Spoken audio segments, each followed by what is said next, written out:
Hello, everyone. Thank you for joining us today.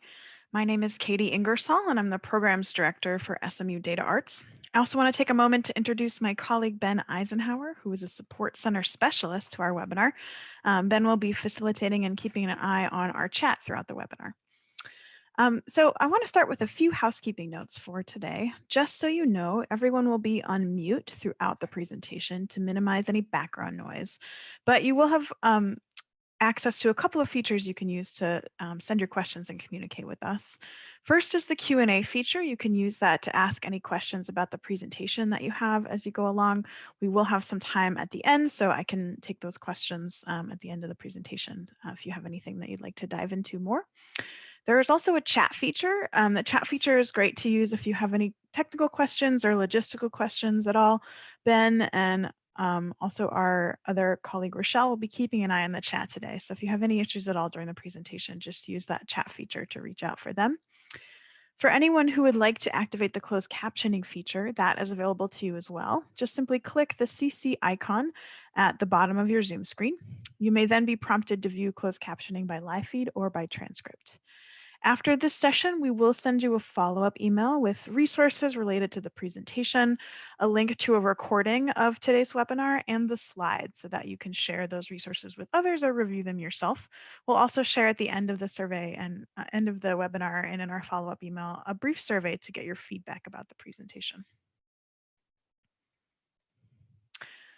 Great. So with that, let's dive in. So before we dive into financial metrics, let's get to know each other a little bit. SMU Data Arts is an academic think tank at the Meadows School of the Arts at Southern Methodist University. We're passionate about data collection and insights on the arts and cultural sector. Specifically, we build capacity for data use in the sector. We collect high quality longitudinal data on the sector. We develop data collection methods to respond to evolving sector needs. And we provide insights from the data that people can use.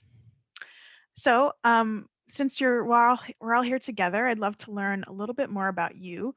So if you can take a moment to please find the chat feature and just put in, if you don't mind, your name and the organization you represent and the city you're currently located in the chat. You can also, there's a drop down in the chat that says you can send it to all panelists and attendees. So if you'd like to introduce yourself to everyone here, please feel free to choose that option, or if you prefer to keep it just to the panelists, that's fine too. Great, so looking forward to getting a sense of who's here with us. So while you're doing that, I'll just let you know that what we'll be covering today. So this training is a part 3 in our Building Blocks for Financial Health series. In our first 2 trainings, we covered the annual budget process and the chart of accounts and financial data organization. So today we'll be talking about working capital and financial metrics. So here are our goals for today's session. By the end of the session today, I hope that you will understand how metrics inform conversations, planning, and decision-making. Know how to calculate and use working capital, unrestricted net activity, and the earned revenue ratio, which are all financial health metrics. Understand how all of these metrics work together to help you plan ahead, and leave with resources that you can explore with staff and board members. So what are financial metrics and why are they important? Metrics are specific ratios that provide more detail about the capacity and performance of our organizations. They are used as a diagnostic and decision-making tool. Specifically, they can help you assess strengths and weaknesses of your organization's finances at any given moment. They can help you set goals for the future and then measure your progress towards those goals. And they can give you a way to communicate that progress to your stakeholders. Once you're in the habit of looking at and tracking metrics, they can also provide information you can use to help you course correct, make specific decisions, or respond in moments of crisis. So we use data and metrics frequently to make decisions in our own lives too. So let's say you're saving up for an emergency fund or to buy a house. You might be curious to what extent your income covers your living expenses right now to see how much is left over to save. If you're looking to purchase a house, you might compare price per square foot or other ratios to gain an apples to apples understanding of comparison of different properties. You might also look to similar properties to understand the typical sales price in that market. All of these are ratios, and we can apply the same processes to financial data at our organizations. Although the core of our work revolves around creativity and culture, of course, understanding how finances work is key to successfully managing your day-to-day activities and planning for your organization's future. You may find yourself needing to know things like how much of a rent increase can you afford before you need to look for a new performance space? Can you give cost of living salary increases to staff after changes in your programming and earned revenue? How much should you charge for online programs? And if you make payments optional for those programs, will you make enough to cover your costs? Can you learn more about your sustainability from other organizations of similar size and types?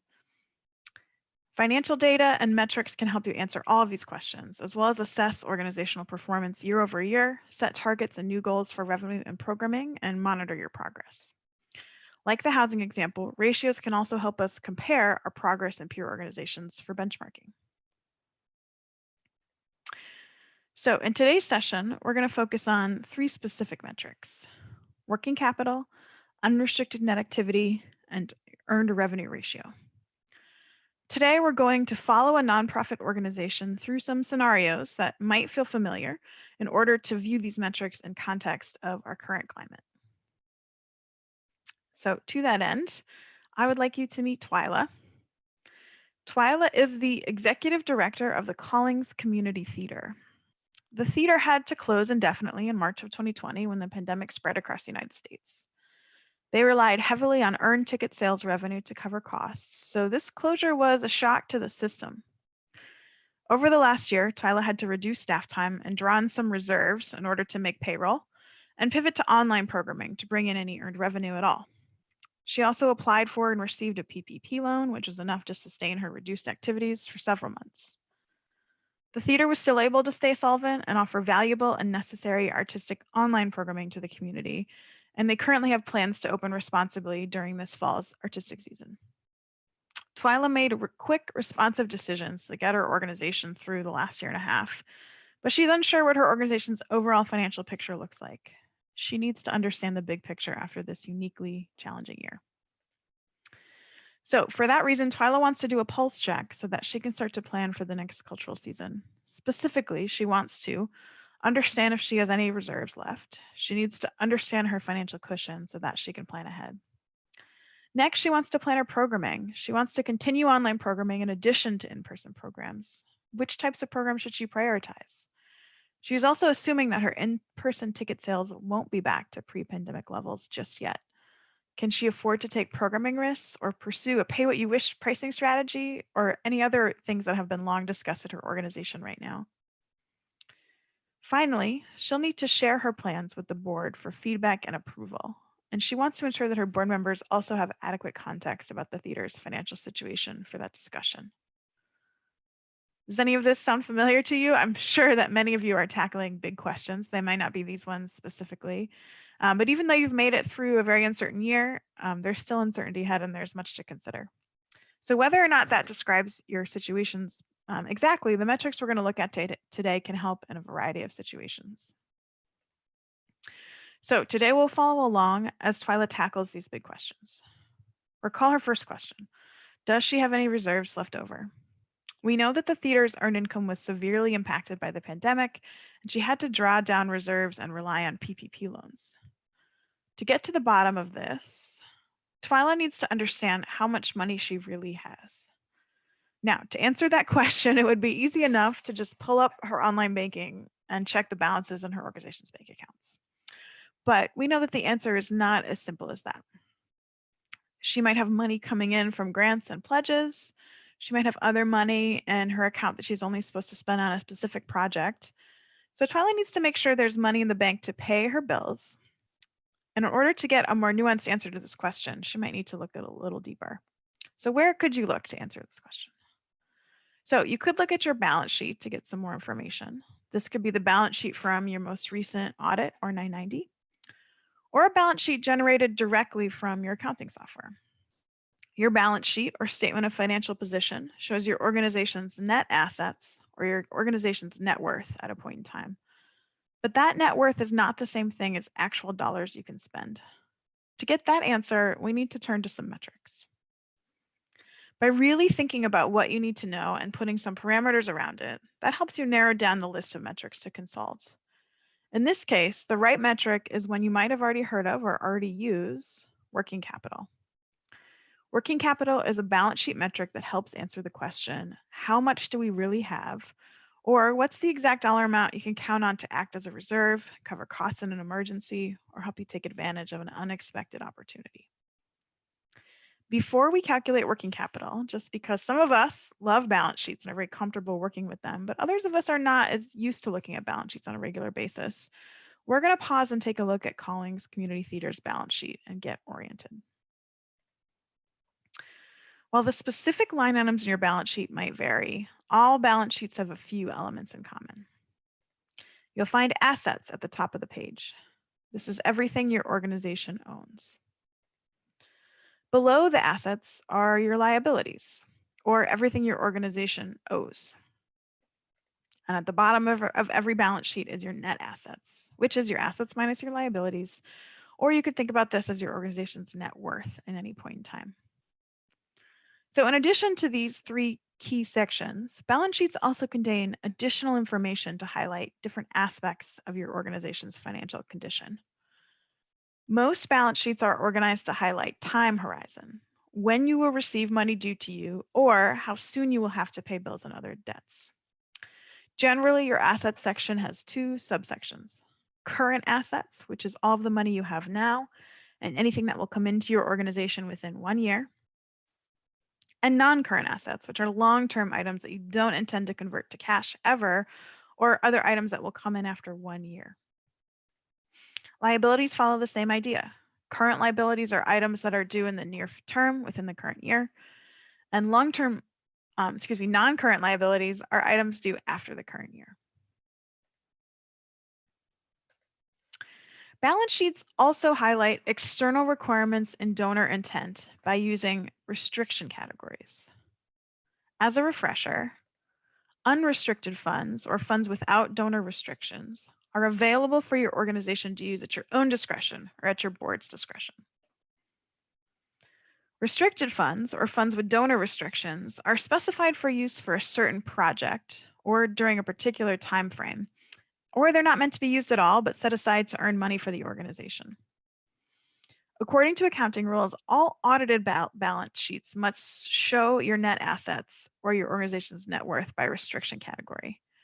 This balance sheet goes a step further and shows all of the assets and the liabilities by restriction category.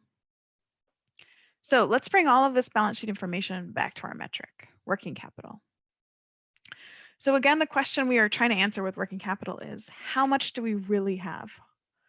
According to what I just said about the balance sheet, assets are everything the organization has, everything that adds value to the organization. So that's a start, but we also have to take timing into account. When will we have access to the funds? And in the same time frame, how much is due to be paid in bills and debt payments? And not only do we have to take time horizon into account, we also need to take restrictions into account and focus on funds that are unrestricted and available that you're really allowed to spend. So let's review the working capital calculation. It's actually not that complicated once you have background on your balance sheet. Unrestricted working capital is unrestricted current assets minus unrestricted current liabilities. The word current, of course, speaks to time horizon, and the word unrestricted to availability, or you being allowed to use those funds. Let's go ahead and calculate the metric for Collings Community Theater. So looking at the balance sheet, unrestricted current assets is $119,142. And unrestricted current liabilities is $117,151. Liabilities are almost always unrestricted.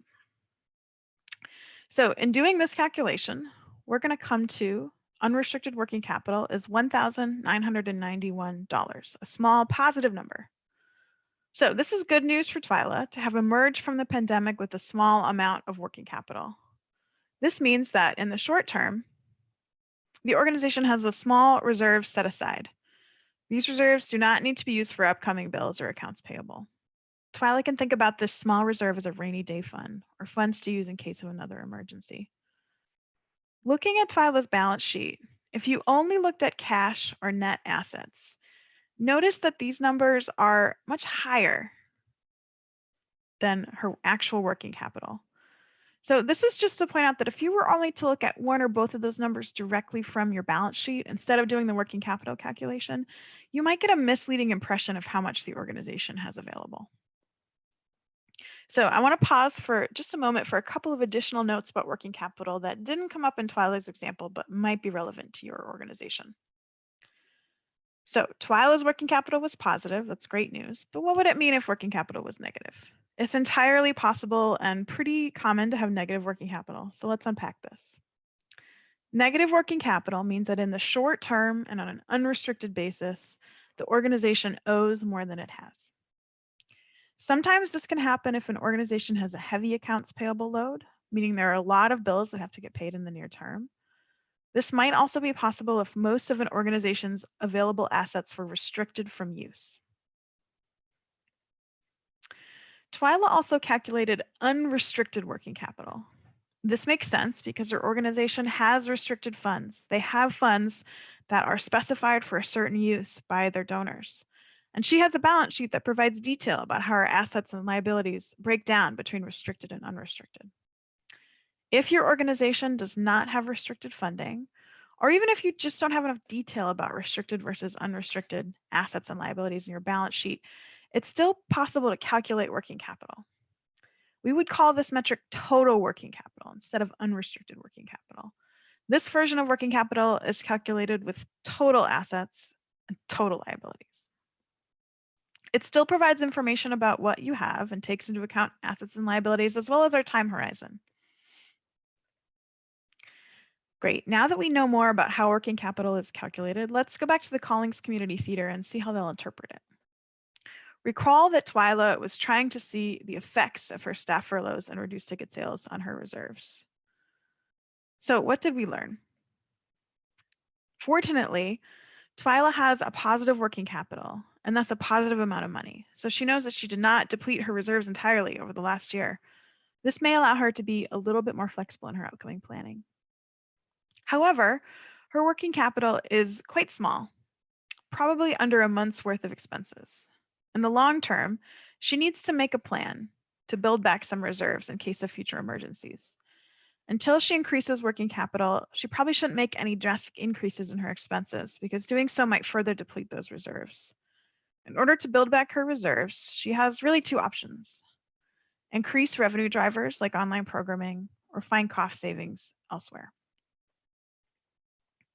So let's do a quick recap and take a moment to think about using working capital at your organization. First, calculate working capital at your organization. It's an important number to know or to understand your organization's financial cushion. And whether you're currently facing uncertainty or planning for possible future uncertainty, this can be a great metric to know. In some ways, once you calculate working capital, that's the easy part. In fact, if you are participating in the CDP, you can access that metric from your CDP account. But in order for this metric to be truly useful and to move you forward, you need to do some homework to determine what you need.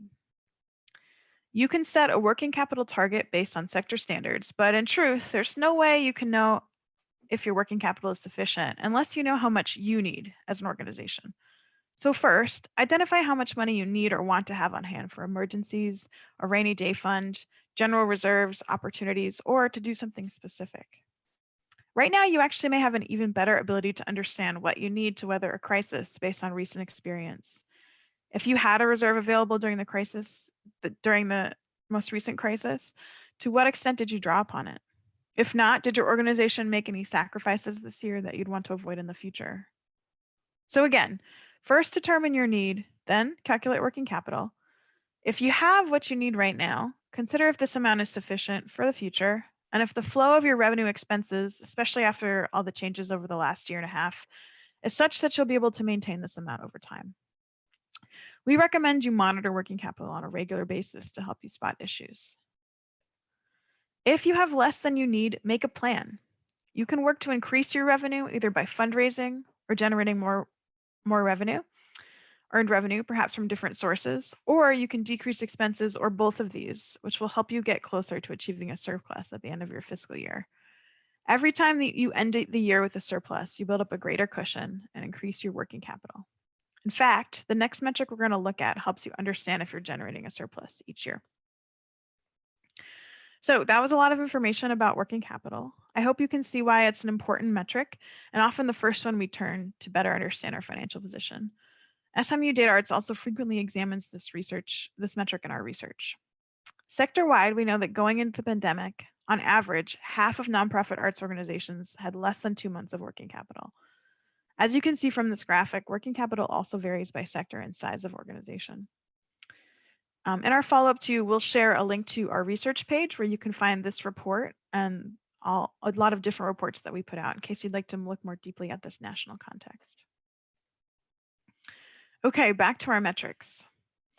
Now that we've taken a look at working capital, we're going to talk about ratios that can help you better understand why your working capital metric is what it is. Our next metric, unrestricted net activity, shows if you are operating at a surplus or deficit. Knowing this is key to changing that working capital metric over time. These metrics work really well side by side. Unrestricted net activity, also sometimes called an operating margin or the bottom line, is defined as your unrestricted revenue minus your total expenses. This metric uses information found on your income statement. This ratio reflects all of your sources of income, ticket sales, grants, and donations, everything.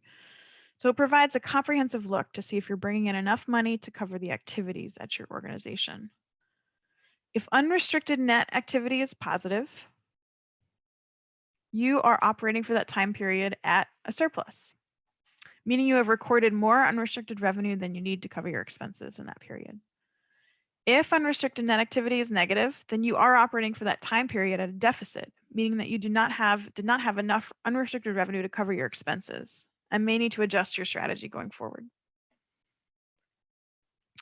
Unlike working capital, your unrestricted activity refers to the current fiscal year or whatever period you calculate it for to help you see to what extent your revenue covers all of your expenses. This means that it doesn't actually reflect any assets or reserves, which are included in working capital. If your unrestricted net activity is positive and you are operating at a surplus, you have flexibility with how to utilize those savings. For example, you can put some aside and increase your working capital. You could think about planning for your next fiscal year to provide bonuses to employees or make a larger purchase that you've been putting off. On the other hand, if unrestricted net activity is negative and you find yourself operating at a deficit, you may be drawing on your savings or borrowing to get through the year. I do want to note here that operating at a planned deficit is possible if you have enough reserves saved. For example, you might be choosing to operate at a deficit for a short period of time to get through a crisis, to take more risks, to expand your programming, or to offer free services for a period of time. However, an unplanned deficit or a pattern of deficits over time might signal that you'll need to increase revenue or decrease expenses to bring yourself back into balance for the long run. So, how do we use unrestricted net activity in practice? Let's go back to Twyla, who's trying to understand how to grow her reserves and make decisions about programming. She knows that according to her current levels of assets and liabilities, she has a very small reserve. The working capital metric gave us that information. Twyla wants to dig a little deeper and understand if her total unrestricted revenues, including digital programming, grants, loans, and donations, were enough to cover all of her expenses over the last year. Another way to phrase this is, was she operating at a surplus or a deficit? To understand this, she's going to calculate her unrestricted net activity. Recall that to calculate unrestricted net activity, we need unrestricted revenue and total expenses. These items can be found on the income statement, so let's take a look there. For nonprofits, the income statement is often also called the statement of activities, which you'll see at the top here. The organization's revenue is listed at the top. Notice how this section includes both earned and contributed revenue. It also breaks down the revenue into categories to provide more context about where the organization's revenue comes from. Because Twyla's organization has both unrestricted and restricted revenue, her income statement breaks down her revenue between those two categories. Here they're called without donor restrictions and with donor restrictions. The expenses of the organization can be found towards the bottom. Notice how the expenses are broken into 3 categories. This is common in audits to see expenses broken between program, fundraising, and general administrative categories. Let's find the line items we need to calculate unrestricted net activity. First, we'll find unrestricted revenue. Unrestricted revenue can be found at the top in the column called without donor restrictions. And here that number is $59,083. Next, we'll look for total expenses. This number is $98,258. So this calculation is pretty simple here. So our unrestricted net activity for 2020 is negative $39,175. So that's a negative number. I also want to note that this number is actually included directly on Twyla's statement, though on the statement it's called change in net assets. Change in net assets is actually the same as net activity, and this metric is typically included directly on the income statement because it's very important. So what we've learned here is that the Collings Community Theater has been operating at a slight deficit over the last year. That's disappointing, but it's no reason to panic. It's also interesting because our working capital was positive. Now, why would that be the case? That means that overall, the theater has enough total assets to cover liabilities, but over the last year, their total expenses outpaced total unrestricted revenue.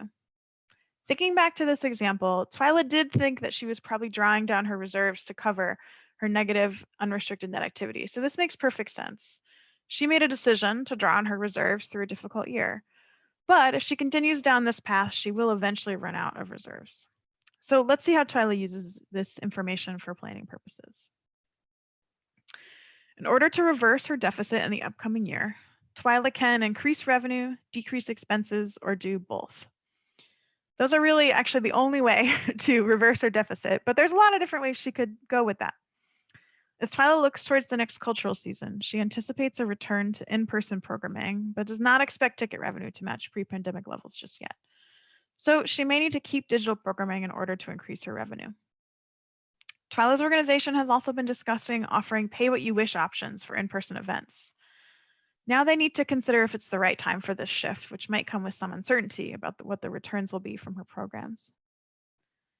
Decreasing expenses will be tough, it always is, but she plans to monitor them very closely over the next few months.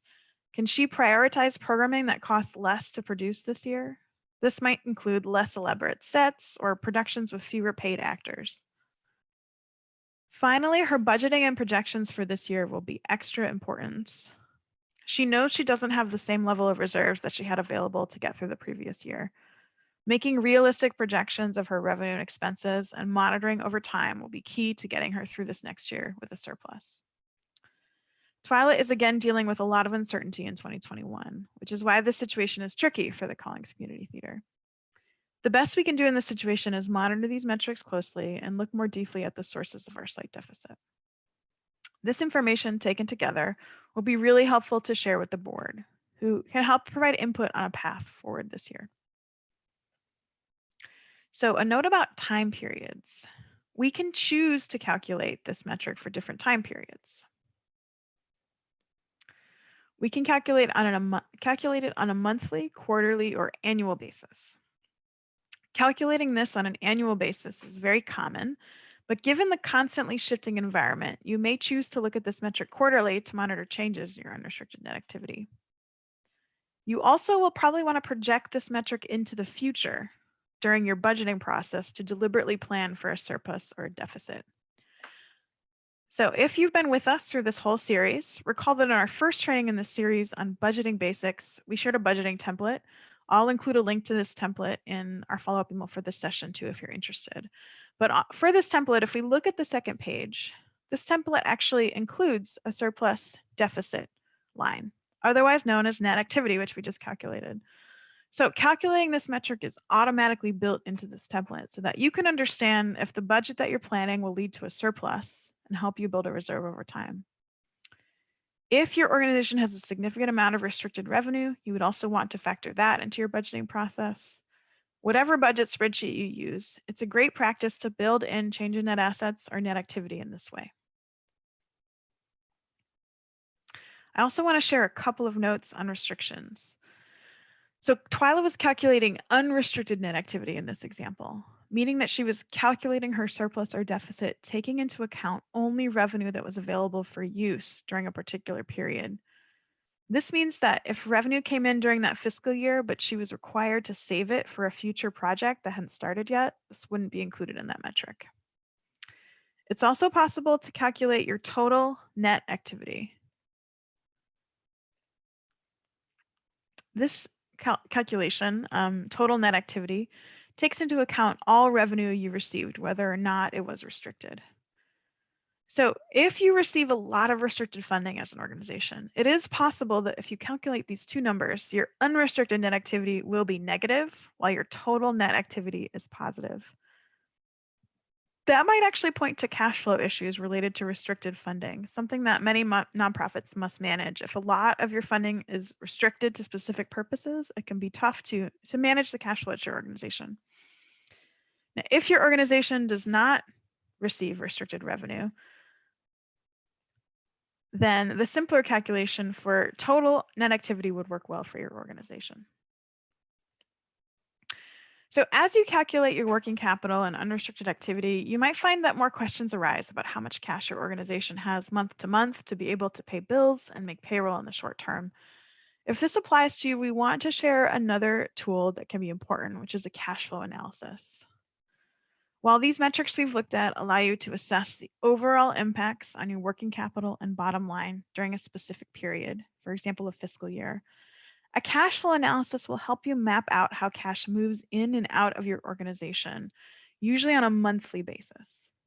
A cash flow analysis will help you understand whether the organization has enough money to meet its obligations and do everything it wants to do, and whether or not that will be true through the end of the year and going forward. So a cash flow analysis is done for a particular period. It could be for 6 months or even a year. When you do a cash flow analysis, you usually will go month by month and analyze your starting cash balance at the beginning of the month, your projected expenses during each month, your projected revenues received during each month, and then you'll calculate your net number. So this is very similar to your net activity. It's just calculated for one specific month. One note, a cash flow analysis is done on a cash basis. That means you'll enter revenue when you actually expect to receive a check. If your accounting is done on an accrual basis, this might be different than when you account for the revenue in your other financial statements. So if you think a cash flow analysis might be helpful for you, much like many of the things we've discussed in this building block series, you don't need to build your own cash flow analysis tool from scratch. We recommend a template from strongnonprofits.org, and we'll put a link to this template at the end of the session in the chat, and we'll also send it out to you in an email. So let's recap what we learned through Collings Community Theater's metrics analysis. The first priority was understanding how the organization landed after a tumultuous year. Twyla needed to understand how much money she really had, so she turned to working capital. Recall that her working capital was slightly positive, so she knew that she had a little left in reserves. Next, she wanted to see if she was operating at a surplus or a deficit, so she turned to unrestricted net activity and found that her expenses slightly outpaced her unrestricted revenues over the last fiscal year. The theater was operating at a slight deficit, and Twyla needs to course correct before she runs out of reserves. She can do this by increasing revenue, decreasing expenses, or both. So how will this help Twyla to plan? Knowing that she has a small cushion this year highlights the importance of her budgeting and monitoring process. She also wants to build back her reserves, so she may plan to set aside 10% of her revenues to build back her working capital and buffer against uncertainty in the long run. Knowing that she needs to increase her revenues will also have implications for her plans this year. She might put forth more efforts towards increasing donations or grants. Perhaps she will focus on a few major in-person events to boost her revenues while keeping her digital programming in place.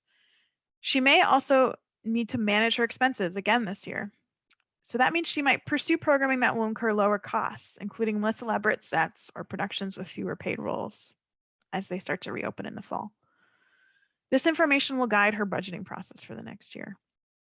All of these options are feasible paths forward that Twyla plans to develop further and share with her board, staff, and other stakeholders. So I'm curious, what would you do if you were Twyla? Again, there's no wrong answer as long as she keeps an eye on her numbers and makes sure to track her progress throughout the year. So let's check in with a poll, which I'm going to launch right now. So obviously for this poll, you can only choose one option, though we know in reality, Twyla would probably use multiple of these strategies. But I'm curious, if you were Twyla, which of these would you choose? Would you play it safe and only add back in a few in-person programs? Would you go big? Would you add back a lot of in-person events because you were confident that people would show up? Would you focus on increasing contributed revenue like grants or donations? Or would you focus instead on reducing expenses? Or would you really go to your board and lean on them for help developing a plan? Great. So I'm going to give everybody one moment to put in your votes.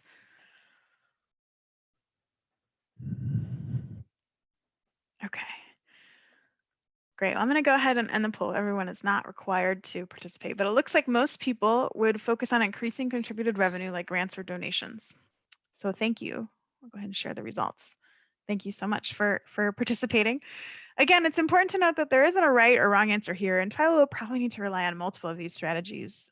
But employing one or several of these tactics can help get us towards our goal of operating sustainably.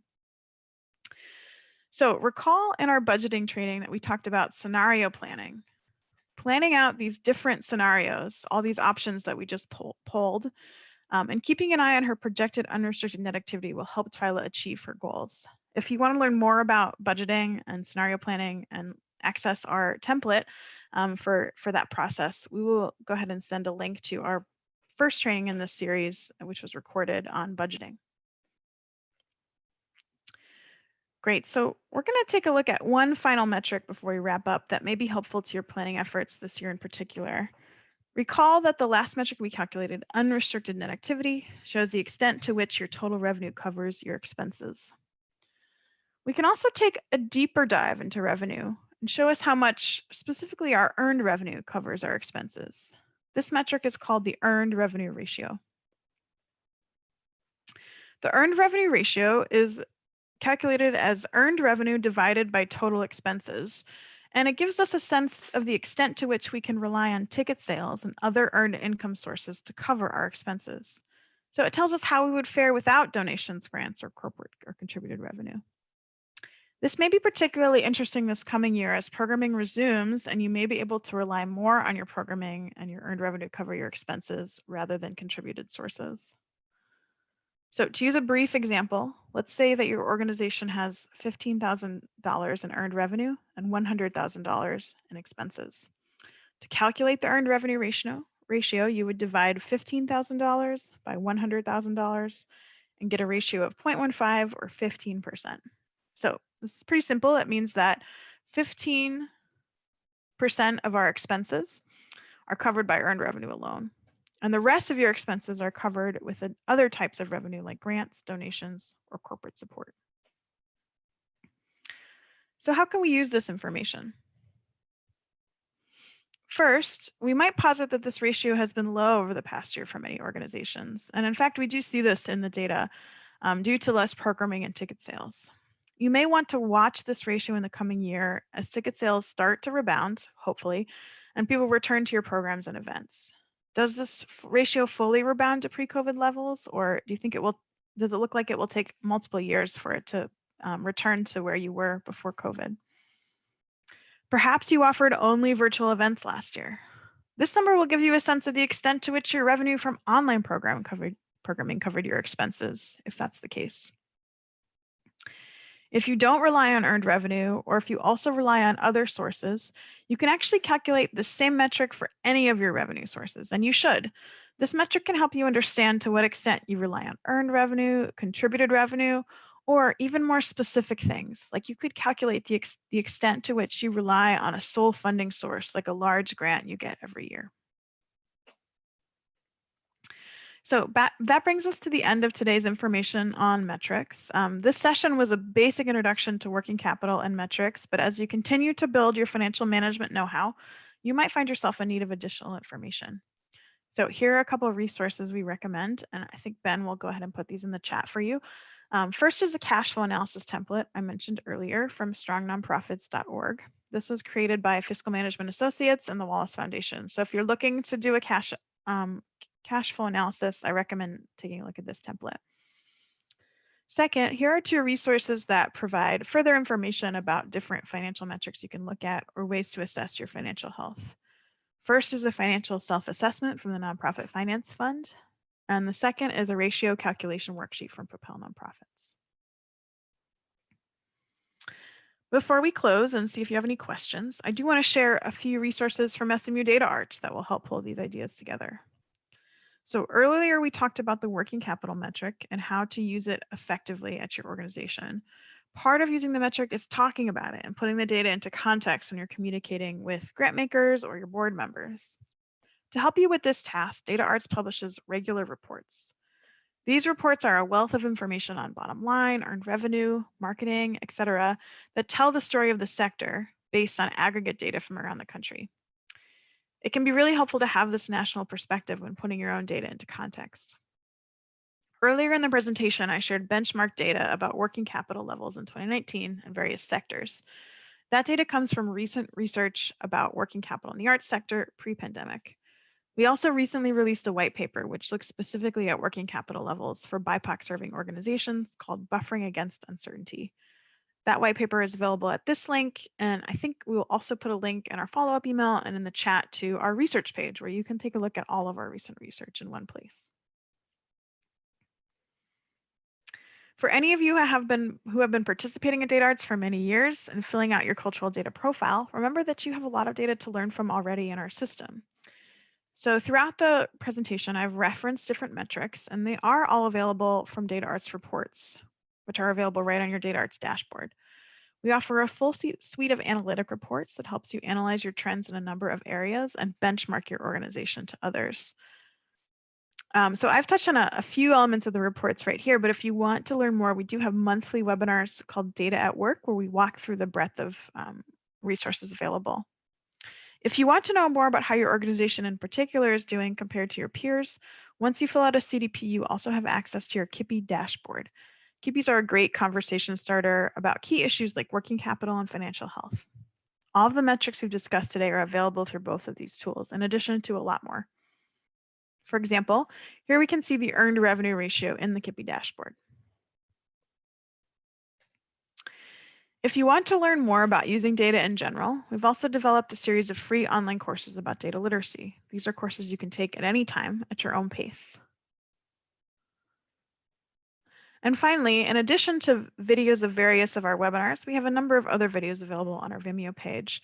This includes excerpt of course contents from our online courses, recordings of our training webinars like today's webinar, and videos about how to use our data reporting platform. Great, so that brings us to the end of our presentation today. So we do have some time left. So if anyone here has any questions at all, I'm just gonna pause for a moment and scan the chat.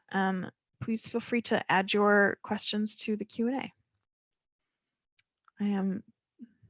Thank you everyone for for sharing your organizations and where you're from. It looks like we have people from a lot of different locations, which is always really nice.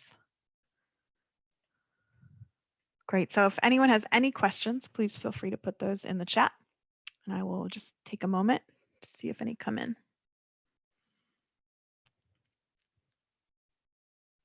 Okay, so great. So Katie asked if any of these recommendations differ based on if you operate on an accrual basis or cash basis. It's a good question. I think you can calculate these metrics either way.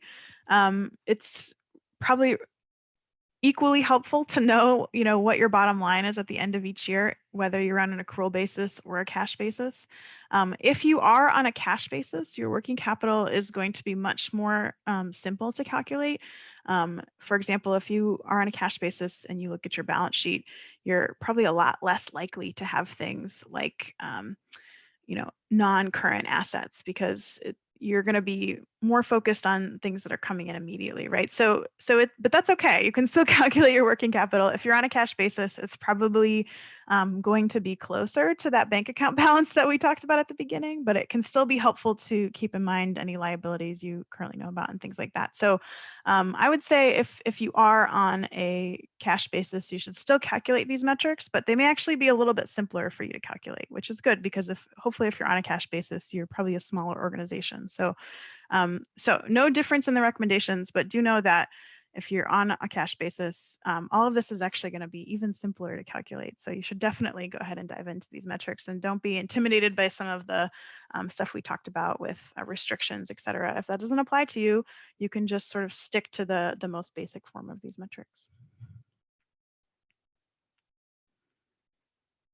Great. Great, good question.